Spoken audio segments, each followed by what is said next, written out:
అందరికీ నమస్కారం అండి. నా పేరు సుభాషిణి. ప్రకృతి వ్యవసాయ విభాగంలో డిస్ట్రిక్ట్ ప్రాజెక్ట్ మేనేజర్గా ప్రకాశం డిస్ట్రిక్ట్లో పనిచేస్తున్నాను. ఈరోజు గ్రామ భారతి ఆర్గానిక్ స్టోర్ వాళ్ళు విష్ణుహారతి అనే ప్రోగ్రాం కండక్ట్ చేశారు.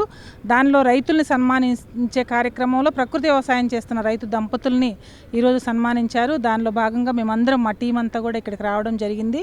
ప్రకృతి వ్యవసాయంలో ఆవు ప్రాధాన్యత చాలా చాలా ముఖ్యమైనది. ఒక ఆవు ఉంటే 30 ఎకరాలు వ్యవసాయం చేయొచ్చు అనేది ఓ నానుడి. 30 ఎకరాలు కాకపోయినా 10 ఎకరాలు చాలా సులభంగా చేసుకోవచ్చు.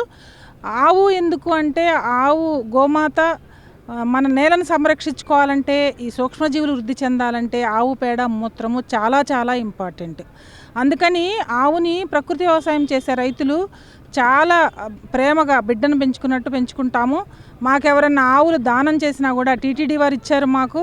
అలాగే ఎక్కడైనా ఆవులను సంరక్షించుకోవడానికి ఇబ్బంది పడినా, లేకపోతే ఎక్కువ ఉండి ఇస్తామన్నా కూడా మేమందరము వాటిని తీసుకొని చాలా జాగ్రత్తగా పెంచుకుంటాము. ఎందుకంటే ఈ సూక్ష్మజీవులు మనము రసాయన ఎరువులు వాడొద్దు, పురుగు మందులు వాడొద్దు అని చెప్తున్నాము. దానికి ప్రత్యామ్నాయంగా ఘన ద్రవ జీవామృతాలు వీటిని వాడాలి. పంచగవ్య ఇవన్నీ తయారు చేసుకోవాలంటే ఆవు పేడ మూత్రము చాలా ఇంపార్టెంట్. చాలా సూక్ష్మజీవులు ఉంటాయి దానిలో. ఆవు జీర్ణ వ్యవస్థలో మనకు కావాల్సిన పోషకాలు మొత్తం ఉంటాయి. అందుకే పేడ మూత్రం అంత వాల్యుబుల్. పేడ ఫ్రెష్గా ఉండే పేడ చాలా వాల్యుబుల్. యూరిన్ ఎన్ని సంవత్సరాలు నిల్వ ఉంటే అంత వాల్యుబుల్. ఇప్పుడు చాలా డిసీజెస్కి కూడా ఈ ఆవు మూత్రము డైరెక్ట్గా సేకరిస్తున్న వాళ్ళు ఉన్నారు. మా క్యాడర్లో కూడా ఉన్నారు. రామారావు రోజు స్నానం చేసే నీళ్ళల్లో ఆవు మూత్రం వేసుకుంటాడు, తను తాగుతూ ఉంటాడు. తను ఇంతకుముందు సఫర్ అయిన ఇబ్బందుల నుంచి కూడా చాలా రిలీఫ్ వచ్చింది.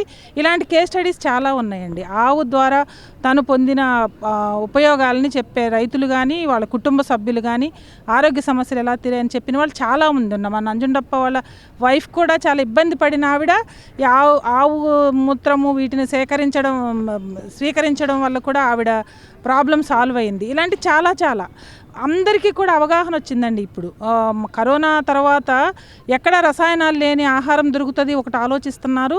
ఈ గో ఆర్కులు ఆవు ద్వారా వచ్చిన వాటిని స్వీకరించడానికి కూడా రెడీగా ఉన్నారు. చాలామంది స్వీకరిస్తున్నారు కూడా. కాబట్టి ఆవుని మనం రక్షించుకోవాలి. మేమైతే చాలా ముందుంటాము. ప్రకృతి వ్యవసాయ విభాగంలో చేసే ప్రతి ఒక్కరిని కూడా ఆవుని సంరక్షించుకోవడంలో ప్రధాన పాత్ర పోషిస్తాము. ఎందుకంటే ఆవు పేడ మూత్రము చాలా వాల్యుబుల్.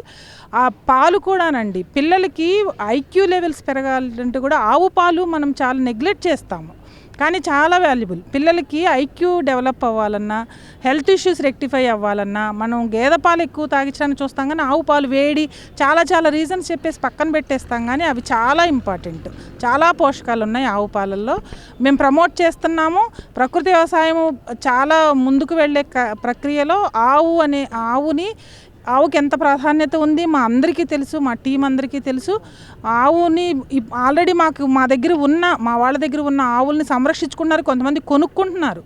20-30 వేలతో ఆవులను కొనుక్కున్న వాళ్ళు చాలామంది ఉన్నారు. కాబట్టి ఎవరన్నా పోషించలేని పరిస్థితిలో మాకు ఇచ్చినా కూడా చాలా జాగ్రత్తగా చూసుకుంటాము. చాలా ముఖ్యం. అందరం ప్రకృతి వ్యవసాయంలోకి రావాల్సిందేనండి. ఇది తప్పనిసరి పరిస్థితి. రసాయనాలు వాడటం వల్ల ఎలాంటి ఆరోగ్య సమస్యలు వస్తున్నాయి మనందరికీ తెలుసు.